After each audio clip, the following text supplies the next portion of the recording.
네. 우리가 신앙생활 할 때 한 가지 좀 오해할 수 있는 부분이 신앙이 좋다고 생각하는 사람들도 이런 오해를 하는 것 같아요. 이거 좀 더 들어가서 얘기하면 신앙이 좋을수록 그런 오해를 더 할 수가 있어요. 그 성경에서 주는 통찰, 성경에 주는 지혜, 또 성경에서 배우는 교훈 이런 것들이 신앙 공동체에만 적용된다고 생각하는 분들이 있으세요. 그건 대단한 착각입니다. 우리 하나님이 세상을 지으신 분이시고 또 뭐 인문학적 소양을 어느 정도 갖추고 다 계신 분이기 때문에 근대 사회, 우리가 지금 목도하고 있는 이 현대 사회 다 근대 사회인데요. 이 근대 사회가 시작할 때도 이미 다 그 기독교적 기원들을 가지고 있는 그런 서구의 역사 전통이 있죠. 동양은 좀 다릅니다만. 그래서 우리가 성경에서 어떤 지혜를 얻고 교훈을 얻고 또 통찰을 얻었을 때 그것이 우리 삶으로 확장되고 또 자기 개인적인 삶뿐만 아니라 관계로 또 조직으로 단체로 궁극적으로는 우리가 살아가는 이 사회의 제도와 법으로 실현되는 것이 우리 기독교인의 비전이어야 합니다. 여러분, 제도로 변화되지 않으면 그냥 어떤 한 공동체가 갖고 있는 불가시적인 어떤 추상적인 그런 이념처럼 그냥 허상으로 끝날 경우가 많아요. 정권이 바뀌면 이런 법을 또 입법을 하고요. 저런 제도를 만들기도 합니다. 그랬다가 또 정권이 바뀌면 또 그 정권의 정치 이념에 맞게끔 또 변화하고 또 다르게 펼치기도 합니다. 이러면서 뭐 좌우가 바뀌고 뭐 진보와 보수가 바뀌고 하는 역사가 지난하지만 어쨌든 우리가 지금 2000년 동안 민주주의의 역사는 계속 발전을 해 왔어요. 민주주의라고 하는 어떤 이념적인 그 제도가 발전했다는 것뿐만 아니라 인류가 좀 더 진보하는 방식으로 더 좋은 사회를 향해서 계속 달려왔다는 걸 의미합니다.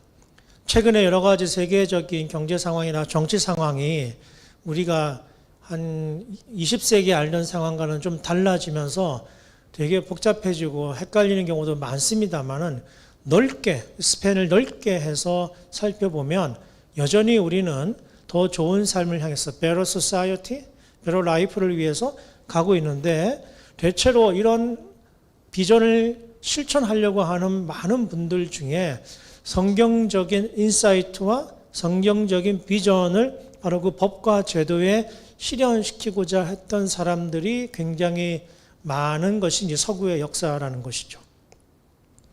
우리는 동양이었고요. 또 기독교 역사가 이렇게 길지 않은 나라이지만 역사적인 매우 격변이 있었고 또 다른 나라에서 경험하지 못한 식민주의, 그다음에 해방, 우리 올해 80주년입니다만은 그리고 전쟁을 겪고요. 그다음에 바로 독재를 겪고 지금 이만큼 또 우리가 민주주의를 발전해서 굉장히 다른 나라에서는 압축적으로 경험하는 다이나믹을 겪었어요.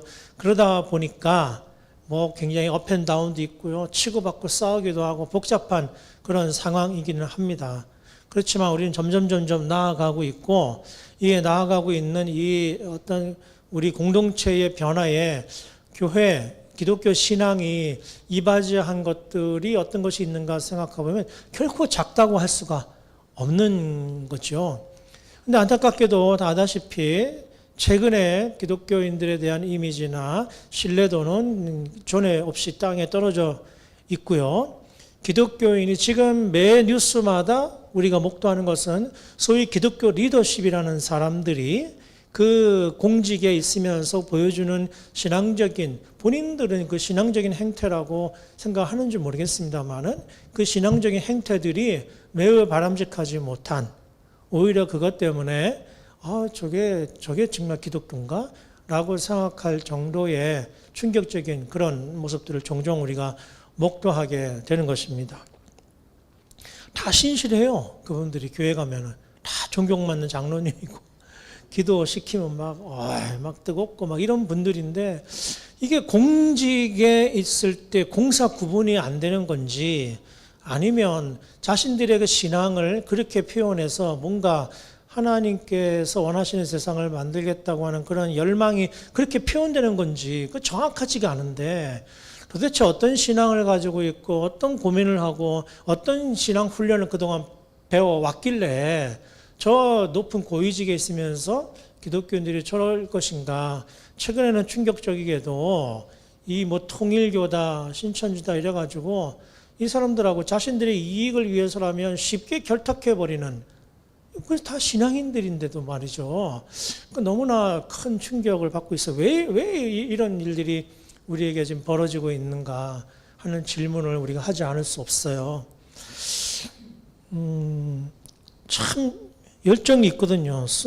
그 진정성이 있는 사람들이고 교회 공동체에서는 그러한데 자신들이 사회에서 성취한 것들을 신앙적으로 어떻게 섬길 것인가, 그 공동체를 어떻게 섬기는 것이 과연 기독교인다운 섬김인가라는 질문에 있어서 뭔가 차질이 있는 것 같다.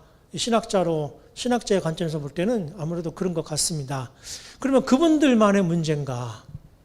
저와 여러분은 문제라고 표현하는 좀 그렇고, 우리가 지금 알고 있는 신앙의 훈련들, 또 트래디션, 또 관습, 문법 등등이 복음은 변치 않지만 그것을 표현하는 여러 가지 양태들은 다 변하게 돼 있는데, 과연 지금 우리 이 한국 사회에서 또 세계사 쪽으로도 그렇고 우리 기독교가 세상을 섬기는 방식에 뭔가 차질이 벌어지고 있는 것이 아닌가. 그것은 딱 하나예요. 세상은 변하는데 우리는 안 변했구나. 그죠? 우리만 변하고 세상은 안 변했구나. 근데 후자라고 보기는 어렵습니다. 세상은 변했다는 것은 우리에게 다른 걸 요청하는데 우리가 여전히 똑같은 방식으로 신앙을 표현하고 있다는 것을 우리가 점검을 볼 필요가 있습니다. 오늘 본문을 통해서 저는 이런 관점에서 한번 살펴보려고 그래요.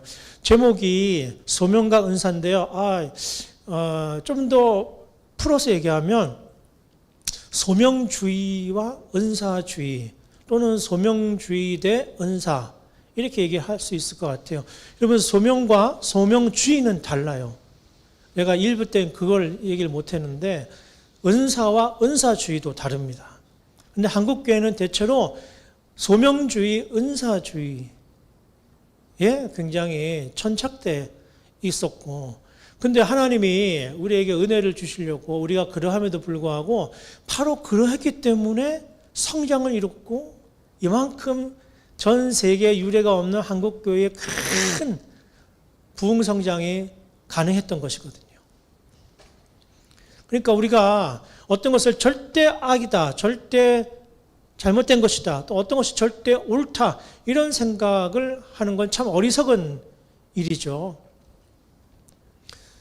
팩트, 1 더하기는 2다라는 이 팩트는 그렇지 있을지 몰라도 우리가 그 동시대에 합의한 truth, 이 진리라고 하는 것은 여러분 사실상 시대가 변함에 따라서 변하게 되어 있는 게 현실이에요. 이거는 뭐 이미 학자들도 또 심지어는 과학자들도 인정하는 바이거든요. 그러니까 우리가 지금 알고 있는 80년대부터 2000년대까지 교회가 성장하고 여러분들 중에 많은 수는 동안교회에서 오셨다고 들었는데 그렇게 청년부가 막 부흥 성장하고 막 그냥 크게 모여갖고 뜨겁게 기도하고 뭐 부흥 2000 이런 거 부르면서 막 난리를 죽이고, 지금도 그 찬송만 들으면 막 7080 가요 듣듯이 가슴이 뜨거워지고 뭐 그런 거 있잖아요. 그러면서 우리가 이렇게 쫙 올라왔단 말이죠. 근데 그 다음에 뭐 하지? 이게 지금 답이 없어요. 사회적으로는 이게 더 이상 그런 전략으로 안 된다는 것을 우리가 다 알고 있는데도 이제 그렇게 해서 동원 가능한 체제를 가지고 있는 큰 교회 몇 개 빼놓고는 더 이상 그런 식으로는 소위 우리가 그 겉으로 포장해서 얘기할 때 선한 영향력이라는 것을 펼치기가 굉장히 이제 어려운 시대입니다. 그래서 오늘 말씀을 통해서 도대체 뭐가, 아데 폰테스란 말이 있죠. 다시 본질로 이런 뜻인데요. 성경에서 어떻게 얘기하고 있는가를 한번 더 천천히 살펴볼 필요가 있습니다. 여러분이 동안교회는 좋은 교회니까, 엊그제도 몇 주 전에도 김동호 목사님 뵙고, 이래서 김동호 목사님이구나. 그 도전을 또 제가 심하게 받고 왔는데, 하여튼 이 예전에 그렇게 뭔가 임팩트를 이끌어 오신 리더들은 또 다르긴 다른 것 같아요. 그런데 어쨌든 간에 여러분들은 그런 어떤 그 큰 교회의 부흥 성장기를 그 당시에 뭐라고 표현했냐면은 고지전이라고 표현을 했어요. 고지전. 청년부의 고지전 전략. 그러니까 각 영역에 고지를 점령을 해서 거기에서 선한 영향력을 끼치는 거, 이런 걸 우리가 이제, 그래서 모두 훈련도 디벨로핑 돼서 아래에서 위로 쫙 계급적으로 올라가는 방식으로 뭐 리더십 훈련도 그렇게 했고 제자 훈련도 그렇게 다 했습니다. 기본적으로. 그래서 아래에서부터 위로 리더급까지 올라가는 제자 훈련이라는 것은 암묵적으로 뭘 의미하냐면은 낮은 단계의 수준의 훈련과 높은 단계의 수준의 훈련이 있다, 이런 뜻이거든요. 이거는 발달론적인 게요. 이거는 사실은 기계론적인 겁니다. 이건 사실은 다윈이즘의 영향을 받은 방식에 이래야만 성장이 되고 이래야만 초기의 조직들이 부흥하게 돼 있어요. 인간이 가지고 있는 기본적인 조직 논리랑 같은 겁니다. 어쨌든 지금까지 우리 20여 년, 30여 년은 그런 부흥, 성장, 발전 전략을 통해서 고지론에 입각해서 우리가 왔다 하는 것이죠. 성장주의, 번영신학, 중앙집권적인 어떤 그런 구조, 뭐서 하나의 집점으로 계속 모여드는 방식, 이랬는데 여러분, 아까 제가 서두에 이렇게 말했어요. 우리가 착각해서는 안 되는, 오해하면 안 되는 게, 우리의 신앙이 비록 성경이 기독교인들만의 바이블이지만 이 성경의 지혜가 단지 교회, 신앙 공동체에만 작동되는 게 아니고 이 인류 전체의 삶에 연관이 된다. 근데 그걸 거꾸로도 마찬가지입니다. 교회라고 해서 사회 영향을 안 받는 게 아니에요. 우리 고백교회의 여러 가지 면모를 보면 우리 사회의 보편적인 양식이나 우리 사회에서 통용되는 여러 가지 문법들이 여기서도 그대로 작동이 되고 있는 거거든요. 그래서 서로 영향을 주고받게 되어 있는 것입니다. 그래서 한국교회가 2000년부터 이전까지 부흥성장하는 그 발전은 한국 사회가 부흥성장하는, 한국 사회가 경제 발전을 급격하게 이루는 방식과도 거의 같다는 것을 여러분 잘 알고 계실 겁니다. 세상, 학교, 기업 모두 성과와 능력 지상주의를 가지고 지금까지 이만큼 끌어올린 거예요. 이만큼 끌어올려서 우리 대통령도 정권 서로 왔다 갔다 똑같죠. 밖에 나가면 K 이래가지고 이제 우리가 세계를 주도한다, 이런 식의 수사학을 막 쓰잖아요. 전 정권도 그랬고 지금도 나가시면 다 그렇게들 얘기. 그만큼 우리의 국제 위상이 올라갔고요. 지금 LA는 난리 났어요. 손흥민 때문에 난리. 그래. 사실 제가 지금 LA 가 있었어요.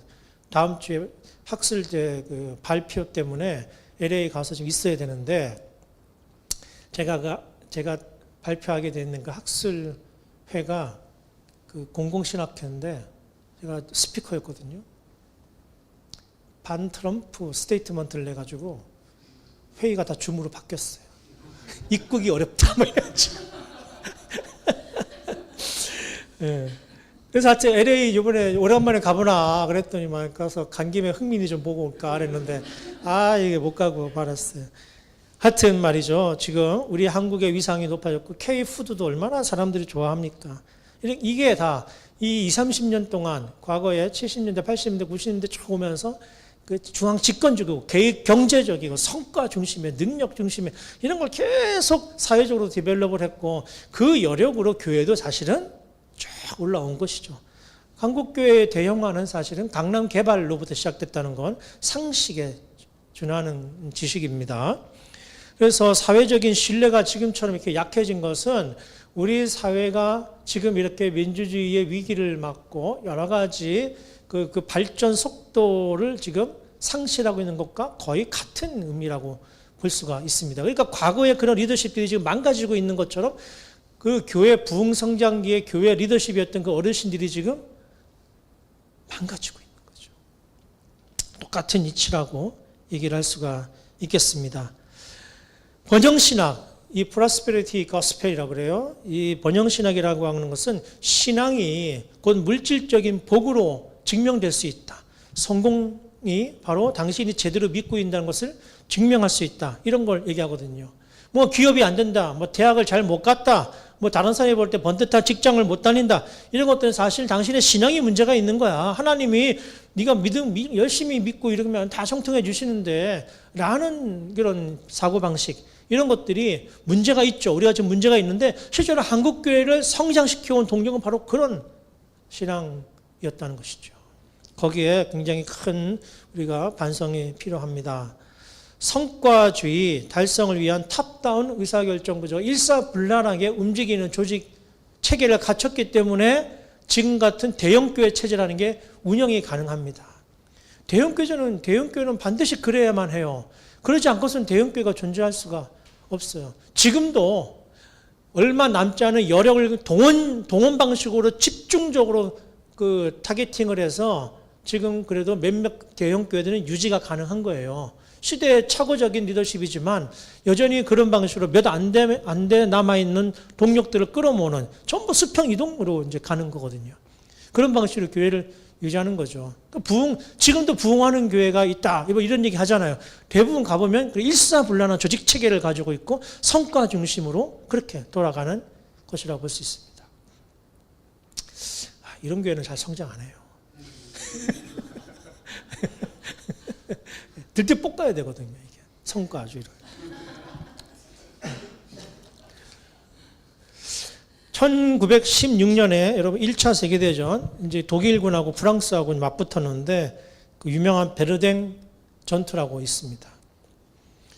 고지 점령을 위해서 그 아주 요충지였죠. 그 고지 베르댕이라는 그 고지 점령을 위해서 10개월 동안 여러분 30만 명이 죽었어요. 그 당시 인구는 지금처럼 그렇게 많지가 않죠, 세계 인구가. 그럼에도 불구하고 영문도 모르고 그냥 명령에 의해서 올라갔다가 독일군, 프랑스군 합쳐서 30만 명이 그 고지 점령이라는 목적을 위해서 다 죽었어요. 여러분, 병사가 30명이면요, 딸린 식구는 몇 명이겠습니까? 생각을 해보세요. 도대체 그 고지를 점령하기 위해서 그렇게 수많은 사람들이 죽어버렸다는 거예요.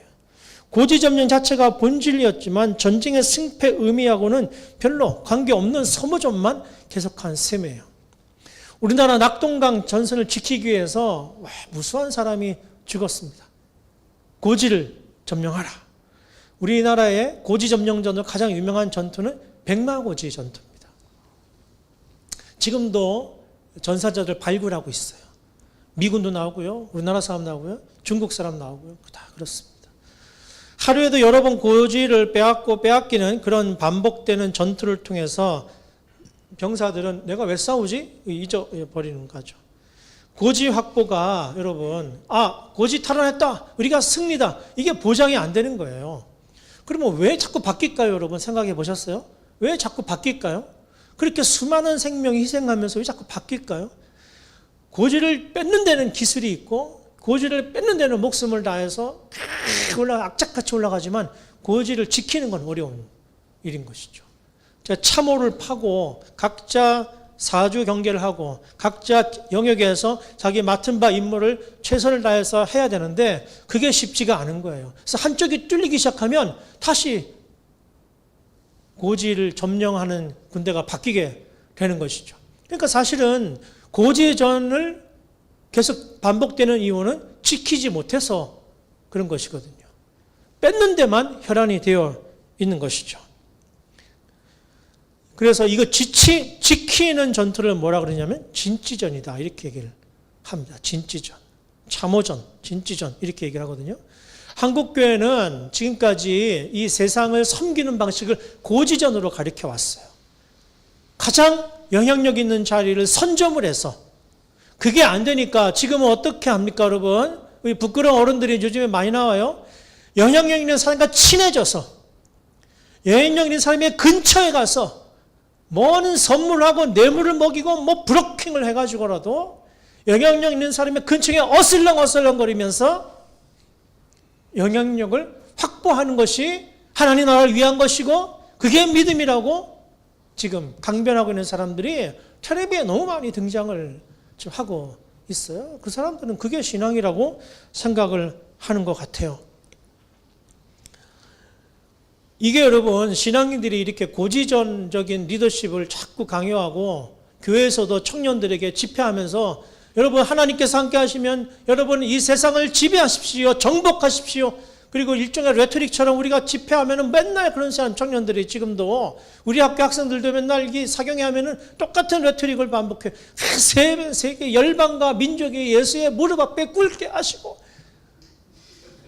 그 나중에 그 뭐 하는 거냐? 그 무슨 자기네가 그렇게 얘기한 것도 몰라요. 막 그냥 막 이러면서 예수야 이러는데 나중에 이리 와봐 그래갖고 물어보면은 주제들이 무슨 얘기한지도 몰라요. 그냥 막 하는 거야. 그냥 막 그렇게 실현 불가능한 얘기를 자꾸 이렇게 하는 것이 마치 그 가슴을 뜨겁게 하고 뭔가 이렇게 되는 것처럼 느껴지거든요. 그게. 근데 여러분 그건 싸이 흠뻑쇼 가도 그래요. 그거 뭐 그런 거죠. 지금 이 정도 우리가 하나님의 은혜를 받고 이 정도 성장을 했으면 이제는 정말 그야말로 선한 영향력이 뭔지를 목도할 수 있는 사회가 돼야 되는데 맨날 유럽교회 비판하고 뭐 다 망해간다고 그런 소리나 하지 유럽교회가 유럽 기독교가 유럽의 기독교 문화가 그들의 삶을 어떻게 변화시켰는지에 대한 통찰은 없어요. 가보면 알거든. 여행 가면 안 보여. 여행 가서 저기 뭐 성당 교회 갔더니 다 텅텅 비었더라. 당연히 여행 가니까 비어 있지. 말도 안 되는 소리. 아니 뭐 예배당이 팔려가지고 나이트클럽으로 팔렸다더라. 뭐 커피숍으로 팔렸다더라. 아 그러면 놀려요? 놀리냐고. 이미 그 사람들의 신앙의 방식은 교회 출석을 가지고 평가하지 않는 시대를 이미 100여 년 동안 200년 동안 해온 거예요. 방식이 달라요. 바라보는 방식이. 이제 좀 지나면은 이제 교회 출석자가 늘어날 거예요. 이게 진자 운동처럼 신앙의 표현 방식이라는 거는 절대적으로 옳거나 절대로 틀린 게 아니고 표현 방식은 늘 사회 시대에 따라 달라지게 돼 있는 거예요. 최근에 얘기 들어보니까 영국의 청년들이 다시 교회로 돌아오고 있고 부흥이 일어나고 있다 이런 얘기를 잠깐 내가 본 것 같아요. 어디서. 한국엔 지금 우리가 너무 이 스펙과 능력과 서열 중심의 문화가 확산이 돼 있어서 신앙적으로는 굉장히 성숙되어 있고 오래 신앙을 한 것 같지만 우리 사회 구조가 그런 삶을 우리에게 너무나 자연스럽게 강요하고 있다 보니까 내가 그런 삶을 살아가고 있음에도 불구하고 문제의식을 못 느끼는 경우가 굉장히 많단 말이죠. 교회에서 요구하는 건 예배 잘 드리고 교회 조직에 그냥 잘 스며들고 혹시라도 당신이 뭐 장로가 되거나 리더십을 하고 싶냐? 그러면은 뭐라도 참여해서 해야 된다. 11조 제대로 내야 된다. 그래도 안 되면 주차 봉사하고 뭐 이런 식으로 교회 안에서 그렇게 그런 방식으로 자꾸 강요를 하게 되는 것이죠. 다른 사람을 위해서 살아간다는 이런 개념들은 이미 한국교회에서는 많이 상실되어 있습니다. 그 다른 사람은 결국은 우리 교회 안에 다른 지체들을 의미하지 이 사회에서 소외되거나 실제로 우리가 찾아가지 않으면 볼 수 없는 이웃들을 의미하는 경우는 거의 없어요. 그런 우리 사회에 사각지대에 있거나 우리 도움을 실제로 필요한 사람들은 시간을 내고 노력을 내고 애를 써서 불편을 감수하고라도 찾아가면 보이는 분들이거든요. 안 그러면 안 보여요. 그러니까 그런 노력은 안 해요. 우리 교회들은 그냥 헌금해서 어디 보내고 이게 이제 우리가 할 수 있는 거의 다입니다. 그러다 보니까 신뢰도가 점점 떨어지고 있는 거죠. 은사는 여러 가지, 오늘 본문 말씀을 보면 은사는 여러 가지나 성령은 같고 그랬습니다. 이 은사, 영어로 하면 뭘까요? 옛날에는 카리스마 막 이래가지고 고지전적 전략으로 이 세상을 변화시키겠다, 정복하겠다 이런 레토릭을 갖고 있을 때는 은사를 카리스마로 대충 얘기를 했어요. 그러나 성경은 한 번도 그런 식으로 표현한 적이 없어요. 여기서 말하는 은사는 뭐라고 번역될까요? 영어로 한다면? gift. 선물이에요. 선물. 공짜로 주는 거거든요. 그러니까 우리는 착각하면 안 돼요. 성경에서도 여러 가지 오늘 은사의 표현도 나오지만은 내가 예수를 믿어, 우리 장로교 신앙은 예수를 믿으면 성령께서 우리를 전으로 삼으시고 그분이 우리에게 모두 다 은사를 주셨어요. 이건 어떤 특별한 에너지라거나 특별한 어떤 힘이라거나 이런 게 아니라고요. 그리스도를 믿는 사람들에겐 저마다 다 은사가 있어요. 아니, 더 나아가서 하나님의 형상인 사람들에게는 하나님 그 모습대로 다 고유의 잠재적인 은사들을 다 주셨어요. 성령을 통해서 그게 더 발견되고 성령을 통해서 그게 더 발전될 수 있는 거죠. 성령께서 바로 그 사람의 고유한 은사를 써주시는 거죠. 그러니까 선물이에요, 이거는. 선물. 그리고 각 사람에게 성령을 나타내심은 유익하게 하려 하심이라. 12장 7절에 이렇게 말씀했어요. 유익하게 하려 하심이라. 이것도 무슨 말인지 잘 몰라요. 영어로 보면은 for the common good. for the common good. 그러니까 이 사람은 이렇고 저 사람은 저렇고 이 사람은 이렇고 이런 각자의 다른 은사를 주신 이유는 그냥 그 사람이 능력을 발휘해서 뭔가 성취하고 목적을 이루고 뭔가 고지를 전명하고 그런 목적이 아니라 for the common good. 모두에게 이롭게 하기 위함이다. 그거를 좀 더 적극적으로 얘기하면은 그 한 사람이 없으면 우리 모두의 이익이 부족한 거예요. 그 사람이 작은 역할을 맡았던 큰 역할을 맡았던 우리 권사님처럼 가지튀김을 해오십니다. 가지튀김 해오시고 또 제가 이렇게 앉아서 유심히 봤어요. 그러니까 찬양하시는 팀장님이 우리 키보드 치시는 분이 탁 들어오니까 누군가가 오셨다. 이라고 악보 탁 꺼내고 막 또 서로 이렇게 역할을 담당하고 어느 한 부분이 부족하게 되면은 이거 안 되는 거거든요. 모자이크가 각자가 맡은 역할이 있다는 것이죠. 나만 잘 되는 것이 아니라 모두에게 복이 되는 것. 그래서 오늘 우리가 길어서 읽지 않았는데 우리가 읽은 본문 다음에 나오는 것은 여러분 너무나 잘 아시는 몸으로서의 교회라는 비유예요. 우리는 몸의 비유가 굉장히 교회론적으로 굉장히 중요한 비유예요. 몸은 유기체거든요. 유기체. 그렇죠. 여러분, 그래서 이 성경에 보면 여러분 다 아시다시피 우리는 한 몸의 지체들이다. 지체들. 그래서 머리는 누구세요? 예수님이시고 우리는 다 지체다. 그래서 팔이나 다리나 각자 자기 역할을 하는 것이지 누가 더 높고 낮음이 없다. 그래도 여러분 질문을 그래도 뇌가 없으면 안 되잖아요. 심장이 더 중요한 거 아닙니까? 성경을 잘 읽어보세요. 5장 6분 안 나와요. 그러니까 지체지 지체. 이 심장은 어떤 지체가 아니라 그죠? 그 내장 기관이니까 유기체. 우리가 다 유기체란 말이죠. 유기체라고 하는 것은 우리가 다 연결되어 있다는 뜻이에요. 바로 교회라는 데가 그런 유기체적인 공동체라는 것을 이 성경에서는 그렇게 얘기를 하세요. 유기체의 가장 중요한 게 바로 이 각자가 받은 기프트가 제대로 작동하는 거거든요. 건강한 신체일수록 사실 저는 우리 아버지 그 내력 때문에 고혈압, 고지혈 그 병원 가니까 예방 차원에서 먹어야 되겠다. 우리 아버지 말씀을 드리니까 그래서 좀 먹기 시작을 했어요. 근데 한 3개월 전에 챗 GPT가 먹지 마라 그래갖고 안 먹거든. 자꾸 올라가서 또 먹기 시작하고 뭐 이러는데 그게 그 몸이 어느 한쪽이 밸런스가 안 맞으면 그런 성인병이나 이런 게 생겨나거든요. 맨날 의사가 하는 소리예요. 체중 줄여라. 그럼 다 끝난다. 지금 내 몸에서 10kg를 줄여라. 약 주세요. 밸런스를 맞추면 병이 사라지는 거예요. 그게 유기체의 특징이죠. 어떤 병이 있으면 그걸 딱 잡아내서 그것만 없애면 끝나는 게 아니에요. 그 밸런스가 다 맞아요. 그걸 면역체계라고도 보통 얘기도 하거든 합니다. 그래서 은사가 주어진 목적은 나만 잘 되는 것이 아니라 우리 모두에게 좋은 역할, 소위 선한 영향력을 서로에게 주고받기 위해서 우리가 은사가 필요한 것이다. 이건 거저받은 것이에요. 잘나고 못나고 한 게 없어요. 그런데 우리가 살아가고 우리가 파송받은 세상은 그렇게 우리를 살아가도록 놔두지를 않습니다. 더 잘난 사람이 있고 더 잘나가는 사람이 있고 더 멋진 사람이 있고 더 좋게 평가되는 사람들이 있기 마련이에요. 이 세상의 방식을 어떻게 우리가 해석을 하고 성경에서 가르쳐주는 그 삶의 방식을 살아낼 수 있을 것인가. 이게 우리에게 관건이 되겠다 하는 것이죠.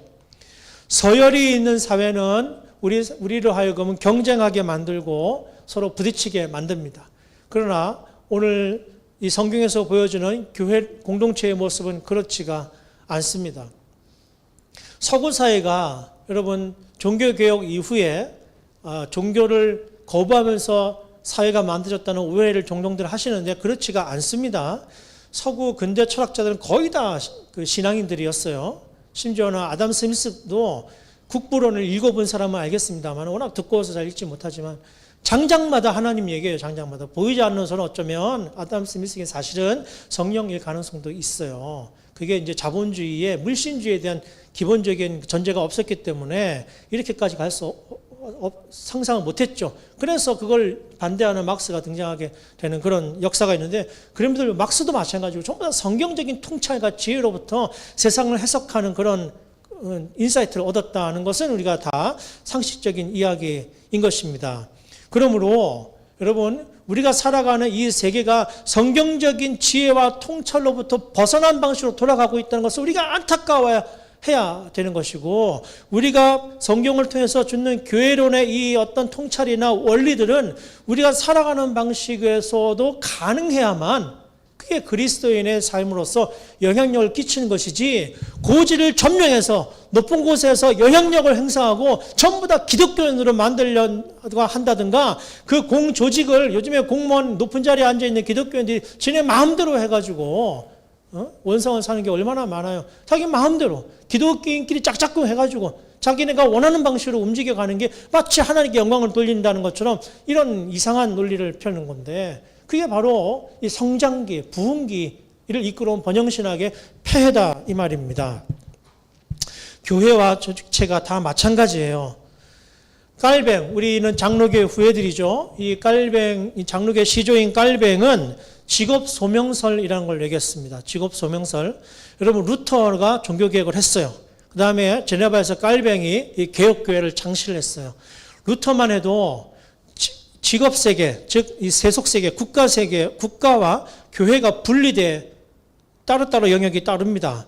그것은 교회가 국가를 지배했기 때문에 교황이 황제를 마음대로 주물렀기 때문에 교회가 타락했다는 이유 때문에 분리시켰어요.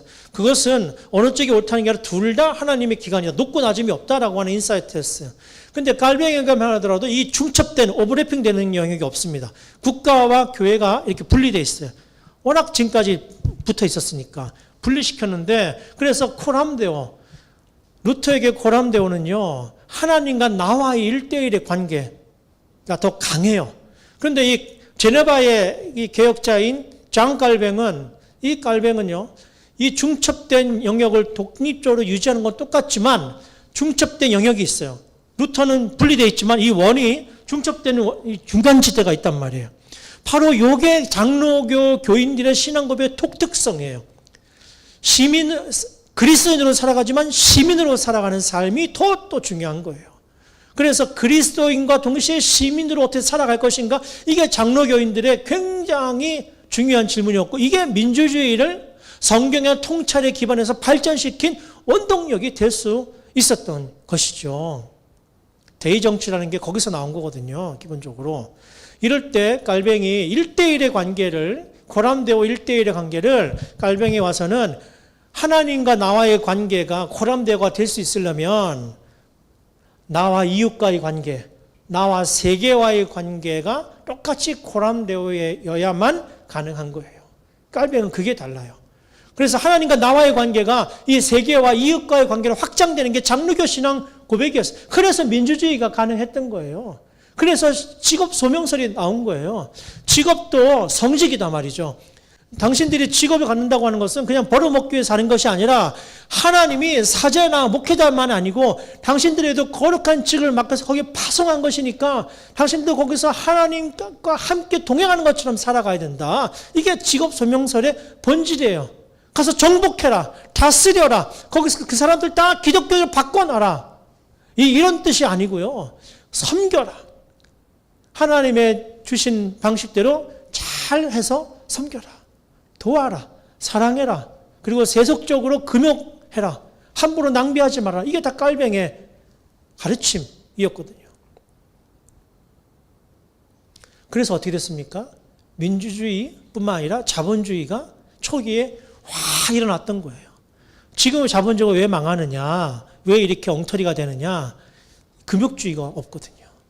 내돈내산. 옛날은 이렇게 자랑하지 않았습니다. 자기 재산. 이 무슨 스포츠 스타들 전부 강남에 빌딩 하나씩 있다고 자랑하고 텔레비에 나와서 떳떳하게 얘기하잖아요. 그렇지 않았어요. 부를 축적하는 것을 이렇게 자랑하는 시대는 신자유주의 이후로 이런 일이 벌어진 거예요. 지금 청소년들부터 자산에 관심이 얼마나 많은지, 이 청년들은 말이죠, 지금 뭐 주식, 뭐 자산, 노후 벌써부터 이건 것 같고 막 온통 머릿속에 그거밖에 없더라고, 얘기를 해보면. 우리 신학생들도 그래. 수업 시간에 막 주식을 해요. 여러분, 웃을 일이 아닌 게 교회에서 주는 그 사례비 가지고 살 수가 없어요. 가족이 있는 사람들. 교육전도사. 총각이면 좀 나은데 살 수가 없어요. 그러니까 별 생각을 다 하는 거예요. 그게 그 사람의 잘못이 아니라 하나님이 원하시는 세상처럼 안 돌아가고 성경의 원리로 안 돌아가고 지금 이 공중 잡은 권세들이, 권력 잡은 사람들이 자신들의 이익을 위해서 세상을 마음대로 주물럭거리게 놔두는 거거든요. 이게 누구 책임이냐? 이게 바로 우리 책임이라는 거예요. 우리가 성경에서 주시는 이 통찰과 지혜를 우리의 삶 가운데 법과 제대로 실현해야 된다고 하는 이게 가치가 우리가 다 사라져 버리고 말았어요. 기껏 하는 게 그 자리에 올라가서 높은 자리에 올라가서 군림하고 사람들을, 예수 안 믿는 사람들 와가지고 예배 드리게끔 강요하는 거를 마치 신앙인 뭔가처럼 이렇게 생각을 하게끔 만들어 놓은 거, 이게 지금 우리를 망가뜨리고 있는 거예요. 경쟁이 아니고 공동의 유익의 삶입니다. 각자의 자리에서 역할을 다하고 그 자체가 하나님 나라에 기여한다는 것, 이게 오늘 성경에서 우리에게 가르쳐 주시는 거예요. 사회적으로 봉사하고요, 정의를 실천하고요, 섬김을 하는 거, 그 사람의 신분이 뭐든, 그 사람의 직종이 뭐든 불문하고 전부 다 소명에 따라 사는 것, 이거를 바로 소명이라 그래요. 소명. 근데 그렇지 않고 그 소명을 어떤 세상적인 지혜로 자꾸 표현하려고 하는 거, 그걸 소명주의라 그러는 거예요. 그걸 소명주의. 한국 교회는 그것 때문에 성장했어요. 그러나 바로 지금 그것 때문에 망가지고 있는 거예요. 망가지고 있는 거예요. 처음에는 소명으로 시작했는데 소명주의로 변질되면서 하나님의 뜻에 따라 소명으로 산다는 뜻이 아니라 타시인의 지혜를, 성공을, 번영을 추구하는 것이 마치 신학적으로 정당한 것처럼 그렇게 은폐를 하고 있는 것이죠. 교회 마찬가지입니다. 우리 고백교회는 뭐 그런 교회 같지가 않아서 너무 기쁜데, 웬만한 조직교회들 가보시면 여러분 각자의 역할에 주님 주신 은사에 맞는 역할 분담이 아니잖아요.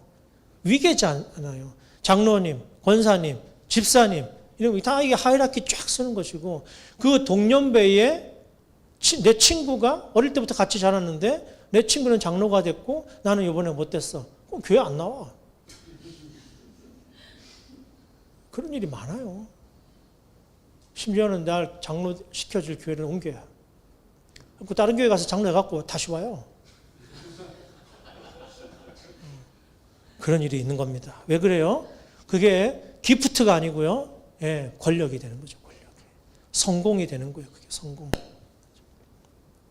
직업과 일상생활에서 기여하는 삶이 은사를 발휘하는 삶이거든요.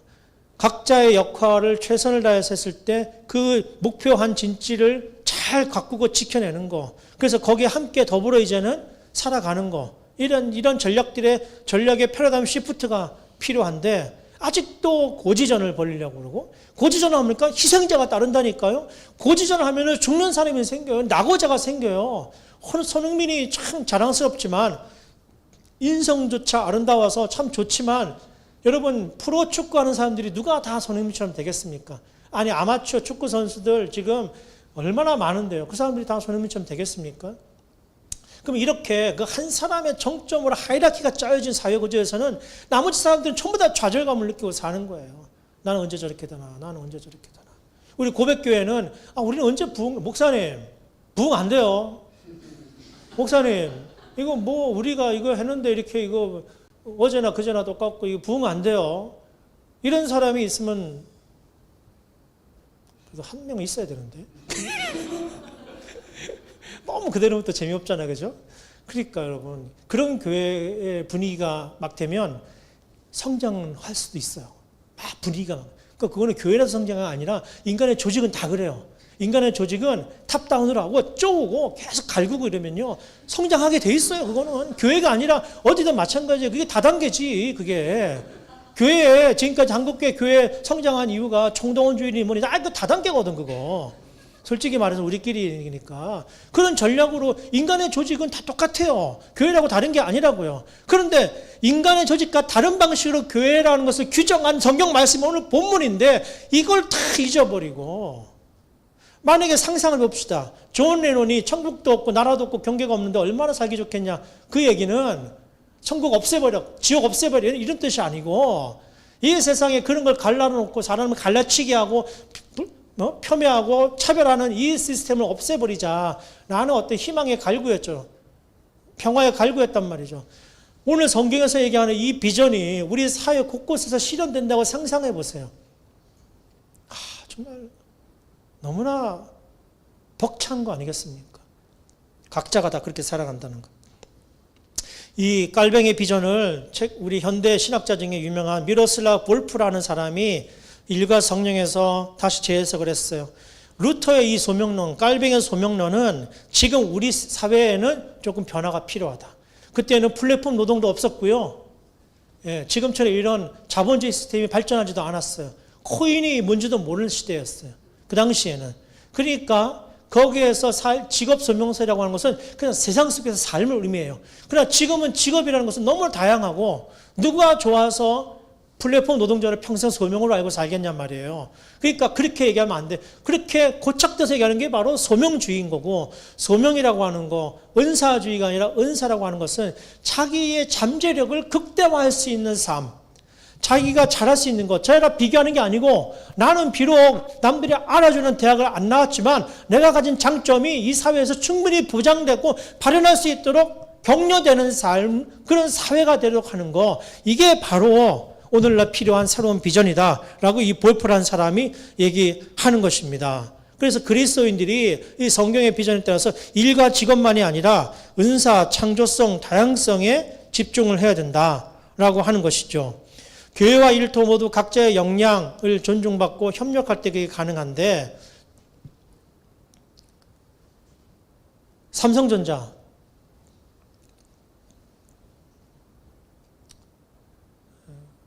이거 얘기하면 길어지는데, 이거. 그래도 두 번 왔으니까 다음 또 안 부를 거니까 이제. 제가 우리 어머니가 우리 삼남매를 바느질해서 키웠어요. 근데 제 중학교 때 처음 그때 천으로 만든 헝겊 나이키, 헝겊 프로스펙스가 나왔던 샀어요. 그러니까 제가 이제 반장도 하고 그랬는데 가난하지만 그거 사고 싶어. 그리고 어머니가 언제 사오셨는데, 우리 보통 뭐 개그 콘서트에 나이키 아니라 나이스 뭐 이런 거 있잖아요. 실제로 나중에 보니까 프로스펙스 2개인데 보니까 이게 하나짜리 뭐 이렇게 해가지고 막 화를 내고 그랬더니, 그다음에 아이와, 그다음에 소니 워크맨, 그거 처음에 나고 슬림하게 카세트 테이프 꽂고 막 다니면서 듣고 뭐 이런 게 그거 하고 싶었는데, 우리 가난하니까 그래도 막 엄마한테 막 난리치니까 이제 하나 사주셨는데, 마이마이, 삼성 마이마이, 거의 벽돌. 잘못하면 그 무기가 돼요. 들고 다니면 막 무거워 이렇게. 그러나 이건희 회장께서 돌아가셨지만 저 자식 빼고 다 바꿔라. 그리고 지금 여러분 소니, 아이와 이런 거 없어요. 삼성이 탑입니다. 지금 최근에 좀 어려워졌지만은 그렇습니다. 삼성이 어려워진 이유가 자체 진단을 했는데, 이제 탑을 찍었는데 그 지위를 지키는 거, 그 쉽지 않다 하는 것이죠. 고지전은 어떤 희생을 치러도 갈 수가 있어요. 그러나 그 지위를 유지하는 것 쉽지가 않습니다. 현대자동차도 그런 최근에 변화가 있다고 그러고, 스타벅스 얘기를 할게요. 지금 스타벅스 어렵습니다. 메가에도 밀리고 있대요. 그러나 이게 대충 다 스타벅스 가실 것 같아요. 가면은 분위기도 좋고 뭔가 좀 이렇게 있어빌리티도 있고 이러니까 그냥 앉아 있는데, 그래서 근데 2000년 초중반에 하워드 슐츠라는 이 창업자가 이제 잡을 내려놓고 전문 경영인을 세웠어요. 전문 경영인은 어떻게 됩니까? 성과를 내야죠. 그래서 막 달렸는데 주가는 완전히 반토막이 났어요. 다시 하워드 슐츠가 다시 복귀를 했습니다. 복귀를 하고, 제가 그때 맨하탄에 있었는데 맨하탄의 모든 스타벅스 점을 다 1박 2일 폐점을 시켜버리고 리더들, 매니저를 다 모았어요. 모아놓고 앉혀놓고 강의를 합니다. 그때 그 유명한 강의를 해요. 우리는 커피를 파는 게 아닙니다. 문화를 팔고 이야기를 팝니다. 이 처음부터 돌아가야 됩니다. 이때부터 다시 이 주가가 올라가기 시작한 거죠. 지금 한국 스타벅스에 굿즈 파는 데지 커피 파는 데가 아니거든요. 그러니까 이게 맛이 가는 거예요. 또 본질을 벗어나는 거거든요. 고질을 점령하는 거는 희생을 치르어서 점령할 수 있어요. 그러나 더 중요한 건 그 품위를 유지하는 거예요. 한국교회가 성장해 왔어요. 고질을 점령해서 성장해 왔습니다. 그러면 이제 성장을 했으면 거기서 품위를 가지고 선한 영향력을 실제로 끼쳐야 되는데 이거 못하고 있는 거란 말이에요. 왜요? 예, 이거밖에 배운 게 없으니까. 그냥 올라가는 것밖에 배우는 게 없고 그렇단 말이죠. 이거를 요즘 청년들은 능력주의라 그래요. 메리토크라시라 그러죠. 마이클 샌들이 신랄하게 비판을 했습니다. 업적, 스펙, 배경, 서열, 교회와 사회 모두 분열되고, 야, 니네 교회 예배 어디서 드리냐? 여기 용산에 뭐 건물에 4층에 이렇게 해가지고 맨날 우리 건물도 아니라서 맨날 예배 드릴 때마다 막 넣었다 뺐다 하느라고 막 아이 가오 빠지게 아직도 그러냐? 뭐 이런 시각을 실제로 가지고 있는 사람이 있어요. 실제로. 그런 사람 이런 교회 안 오겠죠. 큰 교회 가지 에어컨 빵빵하고 막 애들 교육 착신 완전히 원스톱 쇼핑이 가능하도록 쫙쫙쫙 하는 교회 많잖아요. 그런 교회 가는 거죠. 신앙은 은혜, 공동체성이 있음에도 불구하고 그런 건 상실되어 버리고 다 형식주의에 빠져서 이게 은사주의에 빠졌어요. 요즘에 강남에 청년들 많이 모인다는 교회들 보니까 은사가 아니라 은사주의에 빠진 교회들이 있어요. 이거 굉장히 심각한 문제입니다. 신학적으로. 우리 교단은 좀 안 맞아요. 이런 운동하고는. 우리는 은사를 중요시 여기고 은사라는 것은 갈뱅의 신학에 맞게끔 각자가 소중한 존재로 격려받고 그 잠재력을 발현할 수 있도록 공동체가 하나 돼서 서로 섬기는 걸 의미해요. 근데 은사주의는 그런 게 아니에요. 오히려 은사주의는 말만 은사란 말이 들어갔지 실제로는 성공주의를 의미해요. 그래서 오늘 고린도전서 12장 7절 이제 말씀을 정리하는데요. 각 사람에게 성령을 나타내시는 것은 우리 모두에게 유익하게 하려 합니다.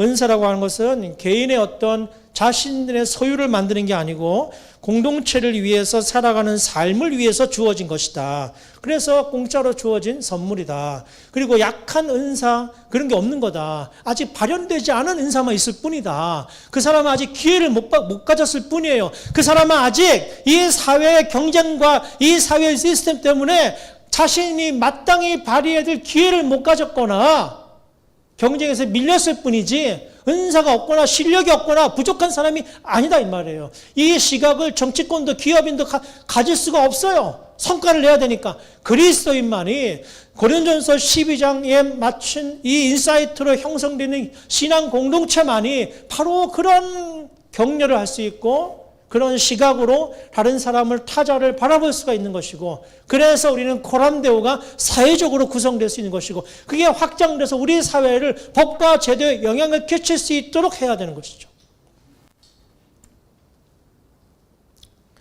그래서 아브라함을 부르신 이유가 너는 복이 될지라 내 안에서 모든 족속이 복을 받을 것이다 그랬습니다. 교회라고 하는 것은 교회 공동체를 위해서 존재하는 게 아닙니다. 우리가 이렇게 모여 있는 것은 우리의 주신 은사를 통해서 여러분 공동체적으로 마찬가지예요. 큰 교회도 뭐 당연히 존재해야죠. 큰 교회는 큰 교회가 할 일이 있고요. 또 이렇게 작은 공동체는 작은 교회가 잘할 수 있는 은사가 있어요. 오히려 작은 교회의 은사 잘할 수 있는 역할을 큰 교회는 못하는 경우가 많습니다. 태반이에요. 하이라키를 결정할 이게 너무 많거든요. 이 은사가 중심이 되는 공동체라고 하는 것은 굉장히 다이나믹을 가질 수가 있는 것입니다. 교회의 본질은 그런 것입니다. 그래서 나는 우리 고백교회가 좀 약하고 혹시라도 이 공동체 안에서 자기 역량을 제대로 발휘하지 못하는 이 능력주의는 메리토크라시지만 역량주의는 capability는 역량이거든요. 역량. 그 역량이 자꾸 개발되고 발전될 수 있도록 해나가는 것이 이 교회 공동체의 역할이고, 이 비전이 확정돼서 우리 사회가 더 그런 사회가 될 수 있으면 각자가 자기의 고유한 맛을 내면서 생긴 대로 살아가는 그런 공동체가 또 사회가 될 수가 있겠다. 중고등학교 때 그때는 막 이렇게 부흥하는 때여서 방언 내 중고등부 동기들 다 받았는데 저만 방언을 안 주시길래 화딱지가 나가지고 왜 안 주냐니까 산에 가서 나무뿌리 자꾸 뽑아야 된다 그래서 목사님 쫓아가가지고 나무뿌리 막 했고 막 따라하래서 혀도 막 하고 했는데 아무리 생각해도 이거 내가 돌리는 거지 돌아가는 게 아닌 것 같아서 이게 방언 같으면 이게 오토메이션 돼야 되거든요. 이게 오토 이렇게 그러니까 내가 하고 하는데 이거 내가 안 하겠다 싶으면 안 하게 되는데 그러면 아닌 거 아니냐 그래갖고 내가 따지기도 하고 근데 내 옆에 있는 그 집사님이 방언이 터졌어요. 그게 생생해서 제가 지금도 기억을 해요. 뭐라고 터지냐면 잼 우리 어머니한테 저게 무슨 방언입니까? 그러니까 우리 어머니가 저분이 과소원하시는데 잼방언을 주신 것 같다. 그래서 잼방언이 있습니까? 그러니까 우리 어머니가 하나님이 성령께서 다 생긴 대로 주시는 거다. 잊어버렸지. 제가 20년 뒤 30년 뒤 신학을 한 다음부터 우리 어머니는 공부 안 하신 분이거든요. 아, 그 말씀이 맞구나. 생긴 대로 쓰시는 게 하나님의 역사구나. 우리에게 지금 없는 게 이거구나. 우리 주님께서 그 생긴 모습대로 받아주시고 칭찬하시고 격려하신 그 원리대로 교회를 세워나가라는 거였고 바로 우리에게 지금 필요한 게 바로 그거고 그래서 은사 공동체가 되야겠구나. 은사 공동체가 곧 선교 공동체가 되는 것이었구나. 오늘 한국교회가 이렇게 신뢰를 잃어버리고 이렇게 많이 우리끼리 모였지만 사회적 영향력은 거의 제로이다시피 한 이유는 바로 이 원리를 우리가 잊어버렸구나 한 것이에요.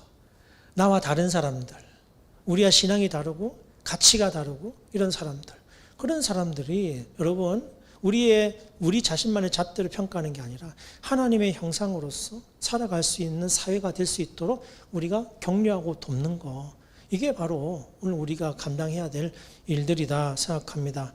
우리 한번 기도하겠습니다. 오늘 말씀을